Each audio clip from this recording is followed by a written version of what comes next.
Assalamualaikum warahmatullahi wabarakatuh. Berjumpa lagi.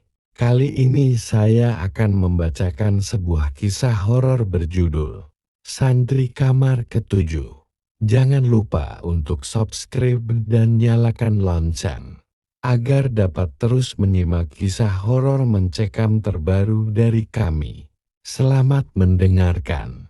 Pesantren Nurul Iman berdiri sejak tahun 1942 di atas tanah wakaf bekas perkuburan masal zaman penjajahan. Bangunannya sudah tua, banyak sudut lembab, dan sebagian kamar masih berdinding kayu. Kamar paling belakang kamar 7 sudah lama tak ditempati karena katanya ada yang tinggal di sana. Namun, tahun ini, karena jumlah santri membeludak, kamar 7 akhirnya dibuka kembali. 4 santri baru Ridho, Bagas, Fahmi, dan Wawan ditempatkan di kamar 7. Awalnya mereka senang karena kamarnya besar dan dekat sumur. Tapi waktu mereka menyerahkan kunci kamar ke Pak Ustadz Hadi, beliau hanya mengangguk tanpa senyum. Lalu berkata dengan lirih, "Jangan bercermin selepas Isya, apalagi di kamar itu." Mereka hanya tertawa. "Wah, mitos pesantren ya," kata Ridho. Namun malam pertama pun tiba. Hening, dinding kamar terasa dingin, dan kaca cermin di pojok kamar tertutup kain putih. Fahmi, yang iseng dan penasaran, membuka kain itu diam-diam. Tak terjadi apa-apa sampai subuh. Subuh itu, Fahmi bangun paling akhir. Mukanya pucat, tak mau bicara. Saat Bagas bertanya kenapa, dia hanya berbisik, "Semalam, aku lihat aku, tapi bukan aku." Rejo dan Wawan menganggapnya bercanda.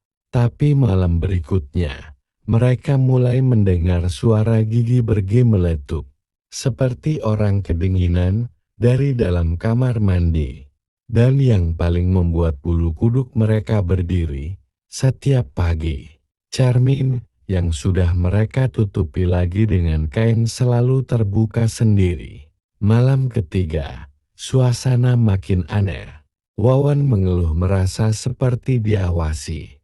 Bahkan ia mimpi buruk, seorang wanita berjubah putih lusuh berdiri di pojok kamar, menggigit jarinya sendiri sampai berdarah, lalu menatap ke cermin sambil tersenyum. Ketika ia bangun, ia mendapati bekas darah di ujung cermin. Tak hanya itu, ada goresan kuku di bawah ranjangnya. Dan malam itu, Rejo melihat sesuatu. Ia bangun untuk wudhu, dan saat keluar dari kamar, dari balik cermin ia melihat sosok dirinya sendiri sedang tersenyum. Tapi tubuhnya di kamar, sedang berdiri diam di pojok, membelakanginya. Esok malam, Fahmi menghilang. Mereka mencarinya kemana-mana. Ustaz, para santri, semua keliling pesantren, tapi tidak ada jejak.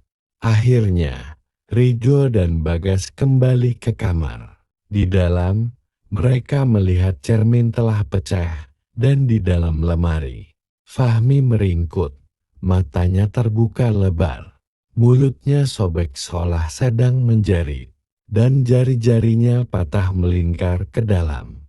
Wawan pingsan. Ridho menangis tak percaya. Ustadz Hadi akhirnya bercerita. Dulu, kamar 7 ditempati oleh seorang santri perempuan bernama Siti Maryam. Ia pendiam, rajin, tapi sering terlihat berbicara dengan bayangannya sendiri. Suatu malam, ia ditemukan meninggal dengan posisi menunduk di depan cermin. Tangannya menggenggam surat yang berisi, "Dia memanggilku dari balik bayangan. Dia bilang aku bukan yang asli, tapi dia yang pantas hidup. Setelah kematiannya, Santri-santri yang menempati kamar 7 selalu mengalami kegilaan atau menghilang. Pesantren memutuskan mengosongkan kamar 7 dan memanggil kiai sepuh dari luar kota. Tapi malam itu, sebelum sempat disegel, Ridho menghilang. CCTV memperlihatkan Ridho sedang menatap cermin lama di kamar, lalu ditarik ke dalamnya oleh bayangannya sendiri. Pagi harinya, cermin itu retak parah. Tak ada Ridho, tak ada jejak, hanya senyum samar tergambar di permukaannya. Kamar 7 kini disegel permanen. Cermin itu dikubur di belakang pesantren. Tapi kadang saat malam Jumat, terdengar suara gigi bergema retak dan tawa lirih dari balik tanah. Beberapa santri bilang, jika kau menatap terlalu lama ke cermin, kadang bayanganmu tidak bergerak bersamaan. Dan jika kau teruskan menatap, kau mungkin tidak akan bisa keluar lagi dari sana.